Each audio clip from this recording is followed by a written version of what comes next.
Coming up next, you'll hear the amazing story of a terrorist who became a Christian. We'll have that and so much more on this episode of Better Life Today.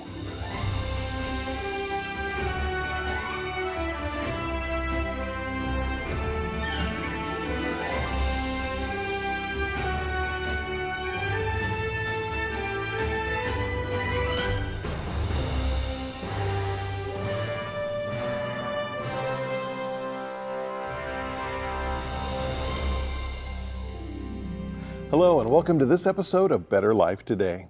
Coming up, I've got something very special to share with you. You see, I was at home the other day going through Facebook when a video of a friend of mine, Karen Glassford, popped up on the screen. She was speaking to a congregation, and as I listened to what she said, I was amazed. I knew that you needed to hear it too. So I asked her if I could share the video with you, and she said yes. Karen works with Adventist World Radio, a ministry of the Seventh-day Adventist Church that seeks to broadcast the gospel via radio to people around the world. But this particular day, she was talking about another aspect of their ministry that I've only recently become aware of. It's called cell phone evangelism. Now, we don't have time to share the whole video with you, but I've chosen some really good clips. And so here now is my friend, Karen Glassford, talking about cell phone evangelism. In addition to Adventist World Radio broadcasting the message on radio, we have started something called cell phone evangelism. And it had been going very well out of South Africa, out of Europe, and various places, but had never been tried in the Hispanic communities. And because my parents were missionaries, yo me crié en la División Interamericana, for those of you who speak Spanish, so I grew up speaking Spanish. So I contacted one of my father's previous theology students who was now not living in Venezuela but living in Mexico, and I said, you know, we ought to try and see if sending people Bible-based, very nice presentations in audio, if they would like it in the Latino communities. So he got those all recorded, and he said, now what do I do? He had just moved to Mexico, didn't really know people there yet. I said, contact a couple of your church members back in Venezuela that you can really trust and see if you can find 10 people that would like to get some messages of hope once a week on their cell phone. And he said, okay, I'll do that. And I said, by the way, this evening, let me know how that went for you. But I will be on a prayer call every Sunday. I have a prayer group that at that time we were getting together every Sunday evening to pray together. And I said, I will not be available for a couple hours. But at the end of that time, you can call me and just let me know how it's going. So he said, sure. He texted me exactly at the end of my prayer call and said, I hope you're getting off the phone soon because I got to talk to you. And I thought, okay, well, we'll see what's up with Luis. So I got off the phone and I said, so Luis, I said, what's up? And he said, I didn't find 10 people. I said, well, Luis, it's only been like 3 hours. It's okay. Stuff can take time. He goes, no, you don't understand. And I said, what don't I understand? And he said, I have 500 people. I said, what? I said, there is no way you have 500 people that want to receive a Bible-based message of hope once a week. And he said, I do. And I said, I bet a lot of them are church members. He said, they're not. And I said, wow. Monday morning, I called his wife. And before I had hung up with him, I said, you know, Luis, what you need to do is you need to text them all. And you need to make sure, because we were doing an old system there, then we don't quite use the same system anymore. But with WhatsApp, which is an app that's used in many countries, with WhatsApp, they have to add your phone number to their phone, and you have to add their phone number to your phone in order for them to receive it when you put it in a broadcast list. So those are like group text, and it's much nicer than a group text because if somebody answers back to the person that's sending them the audio, it only goes to them, not to the whole group, so that your phone isn't going off every few seconds, right? And so I said, you need to text them all and say, I just need you to confirm that you received this message so that on Friday, when I send out the first message, you will receive it. He said, okay, fine. So the next day I called his wife, and as I'm talking to her on the phone about something completely unrelated, in the background I can hear bzz, bzz, bzz, bzz, bzz, bzz. I said, what is that noise? And she says, do you want to talk to Luis? And I said, well, I guess if he knows what noise that is, I'm curious. So she hands him the phone, and I said, what is that noise, Luis? And he goes, text messages. I said, because they're confirming that they received mine. Wow, how many times does it buzz for one text message? Well, one sequence. I said, well, how many people do you have signed up now? He goes, they've been confirming all night. I texted the new ones this morning. I now have 1,500 people. I said, you have got to be kidding me. Before receiving the first audio, a woman called Pastor Luis, and she said, listen, she says, I don't know why I'm receiving the audios, because I happen to be a church member, but maybe it's because I'm kind of like the lost sheep. I'm not there very often. But I wish that you would pray for something. She goes, my life has become completely unbearable. He said, what is the matter?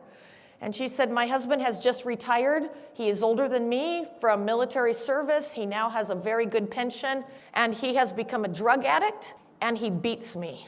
I wish you would pray that God can help me endure it, because I swear if I didn't have children, I would have ended it a long time ago.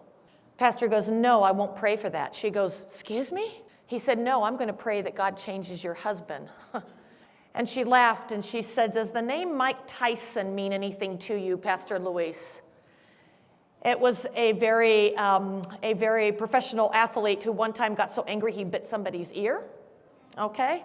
She said, that's the kind of man my husband is. And he's big and he's a brute. There's no chance he's going to change. He's high most of the time. He said, well, that's what I'm going to pray for. After she had received 3 messages, so 3 weeks of getting a message once a week, her kids came home from school. She said, look, kids, I know this is for adults, but maybe you would enjoy it. So she brought them into their bedroom. She sat down on the bed, and she played the first audio message. When it was done, they were quiet. The oldest one was 10. The youngest one was 8. They said, Mom, is that it, or do you have something else? She goes, I've got another one. So they listened to that, and when they were finished, they started on the 3rd one when Dad came home. And everybody got tense. A little girl jumps up, she runs to the door. She goes, Daddy, Mommy's gotten some messages of hope. I don't think you've been very happy recently. Why don't you come listen? Maybe you'll be happy if you do. He didn't say anything, but he wasn't high. And he came in and he sat down, and without a word, they started on message number 1 again, and the kids said nothing. Good kids. They listened to message number 1, and when it was done, they listened to message number 2. And when that was done, they listened to message number 3. By this time, those kids had been sitting an extremely long time. And at the end of the 3rd message, the father began to weep. He says, I hate who I've become. And I know you have no reason to believe me, but I want to change. I used to go to the same church with all of you. I don't know what happened to me. Wife, we have the money. Would you please hold me accountable and check me into rehab Sunday morning? Please? She said, yeah. The kids were quick to forgive. Wife wasn't too sure what to think. She'd been told lies many times before. You can't blame her. Today, that man is out of drug rehab. He has been baptized. And every Sabbath afternoon, he has about 20 to 24 neighbors that show up at his house, and he leads them in a Bible study. The power of a praying woman and an amazing miracle-working God. He got another call from a family. The young lady at the top, I don't know how well you can see the look on her face, but that's probably not a look you'd really want to have if you have a teenager in your house. She was 100% out of control. Her parents were pastors of another church, but they had completely lost control of her. She was about 20 years old, had basically quit going to church, told her parents to never talk to her about religion or God again, and that they needed to accept her lifestyle, which was something that they were really was not a biblical lifestyle, and would slam doors and curse and yell and come in and out of the house. And the mom just couldn't take it anymore. And before she even got the first audio, she didn't even know what it would entail, but she called the pastor too, and she was just sobbing her eyes out over the last thing the daughter had said. And she goes, "Pastor, I know you don't know me, and I'm mortified to call you because I'm a pastor's wife. But I called my husband at work. I told him super briefly, but he happens to be in a board meeting at the moment, and so he really can't talk to me. I feel like I'm going crazy. Can you please pray for me? I don't know what to do with this daughter of mine anymore." So he began to pray. Today, if you were to see that family, the bottom picture is what they look like today. The girl at the top is the same girl right next to her dad. She's back attending church. They are now keeping the Sabbath and toying with the idea of what the best time is to talk to their congregation. They have shared the audios with doctors and nurses at a cancer hospital for children, and several of the physicians and parents are wanting to make commitments to follow Jesus Christ. Anita, the next picture is just a stock photograph because she lives in a country that cannot be named. She works for the government. And when Pastor Borjan, one of our pastors, suggested to her that she should try to send the messages to some of her friends at work, she just laughed. She said, "You don't understand." She goes, "The women I work with," and she goes, "Probably the guys too, but I'm better friends with the women." She said, "Some of them have 3 and 4 boyfriends who don't know about each other. When they leave work, they go to the local discotheque and they dance the night away." She said, "There is no way they would be interested in Bible presentations." Pastor Borjan said, "You wouldn't know that unless you asked them, would you?" She says, "Okay, fine. I will put all of them in a group and I will ask them if they would like to receive it. I'll be lucky if I get one." Today, 1,350 people in that country that work for the government are receiving those audios because of Anita. Some of them have attended evangelistic meetings, incognito, dressed in just jeans and t-shirts and a baseball cap pulled down low with sunglasses on, because they don't want anybody to know who they are. But they are there, all because somebody stepped out of their comfort zone. Aren't Karen's stories amazing? Well, stay tuned because the best is yet to come as Karen tells the story about a terrorist who came to Christ. Stay with us.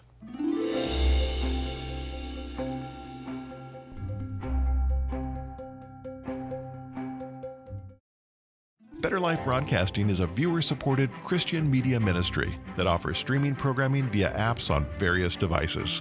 Please visit blbn.org to support Better Life or to get more information. And don't forget to like and subscribe.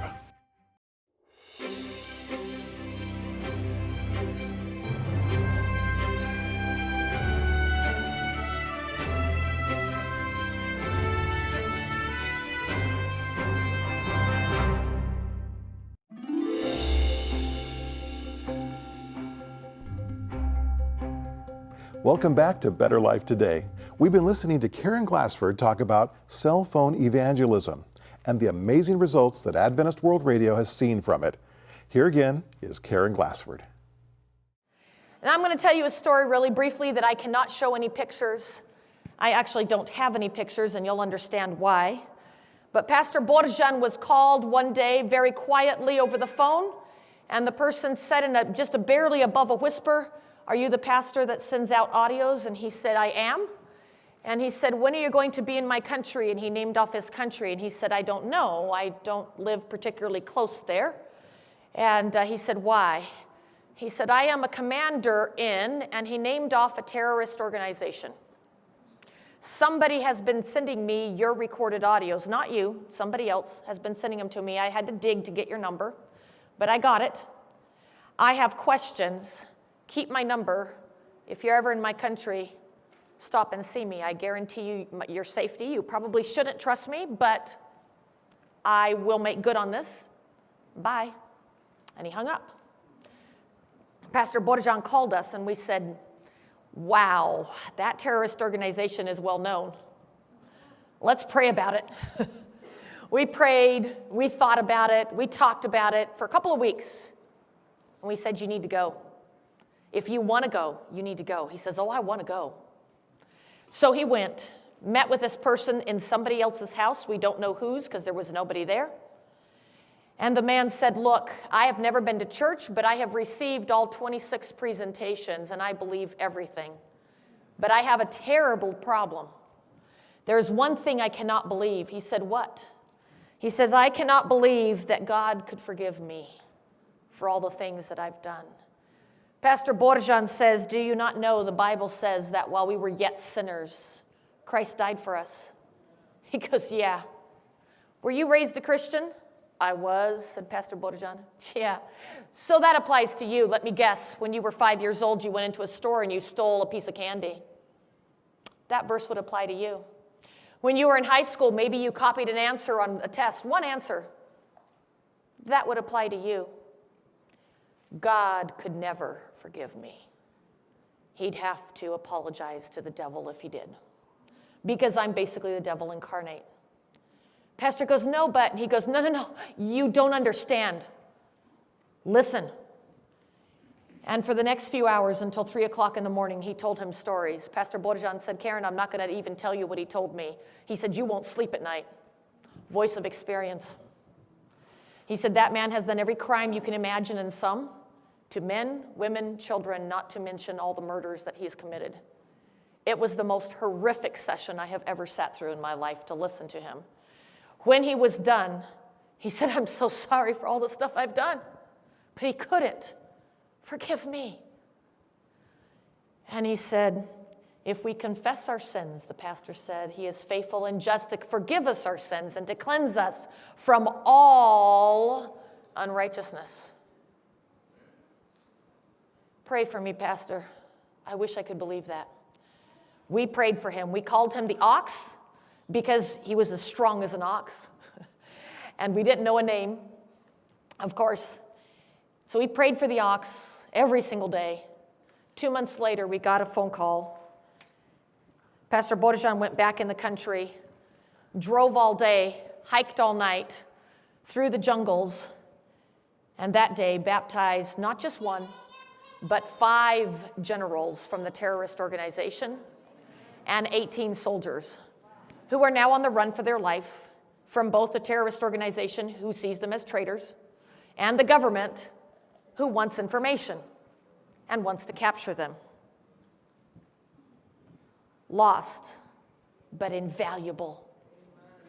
They now believe that God can forgive them. Maria was a pastor's wife, but unfortunately not all pastors. Would be a very small percentage of them, thankfully, but not everybody who appeared to be godly are, and he was not. And he would beat her, and she would be absent some weeks at church because she had a black eye. And then he started having an affair, and who could she talk to? He was a pastor. When that child that he had had an affair with became a little bit more than a baby and was walking around, the resemblance was so shocking that nobody could deny that that had to be the pastor's kid. He was a spitting image of him. They did some investigation, found out, and the pastor lost his job, and the day he walked away from Maria was the day that she was determined to never, ever darken the door of any church ever again. She was angry. She was hurt. She was bitter. And she left. A few years later, she met a very kind man. He was not a practicing Christian, but he was a good person who would have never thought of beating anybody. She married him. She did not have any children from her first marriage, thankfully, but she married him, and she was happy because he treated her like a princess. And they had 2 children together. He was a police officer that his specific duties were to deal with drug trafficking in their city. And one day he came across a very large amount of cocaine. And he got it all picked up and taken back to the station. We're talking many pounds of it, worth hundreds of thousands of dollars. The bad guys, found him later and they said, give it back. He said, I can't. I already turned it over. And they said, and you worked there, give it back. He said, no, nothing ever comes good out of drugs. I'm not going to give it back. And they said, give it back. If you give it back, we'll give you $31,000, which is a lot of money in that country. By the way, this is not the real family's picture. These are actors that will be coming out in a movie about Maria's life, a short movie that we are making with Adventist World Radio. Just in case anybody here might be from Venezuela, the woman on the right, and the woman you might know, and that is not her, okay? Thought I should bring that up just in case, since I've met one person from Venezuela. Anyway, she's originally from there. But so they said, he says, no, you can't bribe me. They said, you're going to pay. They said, we're going to get even.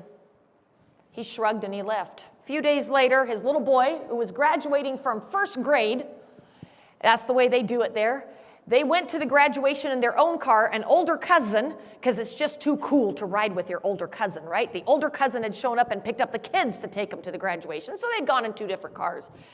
And after the graduation, the cousin got back to the house slightly before they did. The cousin and the kids went inside. The dad and the mom pulled up behind, and as the dad opened the car door to get out, he was hit with 32 bullets from a guy on a motorcycle, the one that said, you will pay. He dove back into the car. He was still alive for a brief amount of time, threw himself over his wife, trying to protect her, terrified that they would try to kill her too. And he said, I love you. Take care of the kids. And he gave the name of the person that had killed him because he saw him out there on the motorcycle, and it was the same guy that had talked to him. And he died. Maria was absolutely devastated, as you can imagine. Her first husband had abused her. Her second husband had been murdered. And shortly thereafter, her mother died, and she could not take this. Her neighbor said, I know you really miss your husband. If you will come to my house, we will light some candles and say some magic things, and you can talk to your husband again. Invited her to a seance. Now, she knew better, but she didn't care. And so she went, and sure enough, she saw what she thought was her husband that we know biblically could not have been. But that's what she saw. And she talked to him, and she talked to her mom, which was not her mom. Strangely, she didn't feel any better. But somebody began to send her messages of hope to her cell phone. And one day, they talked about what happens to a person when they die. And when she listened to it and she read all the Bible verses in her Bible, she freaked out totally because she realized she hadn't been talking to her husband or her mother at all, whatsoever. And so she prayed and she was terrified and she asked God to forgive her, stayed on her knees for a very long time until she was assured of his forgiveness. And then she was having her devotions one day and she read the Bible verse that says, if you don't forgive others, God cannot forgive you. She goes, well, it's a good thing I don't have any enemies. And immediately God spoke to her mind. Have you ever had that happen where a thought invades your head that you did not invite there? It just is there. It wasn't an audible voice. It was just there. And the thought came to her mind, oh, really? You have no enemies. What about your first husband? She goes, you have got to be kidding me, God. I am not talking to my first husband. What he did was unforgivable. I understand.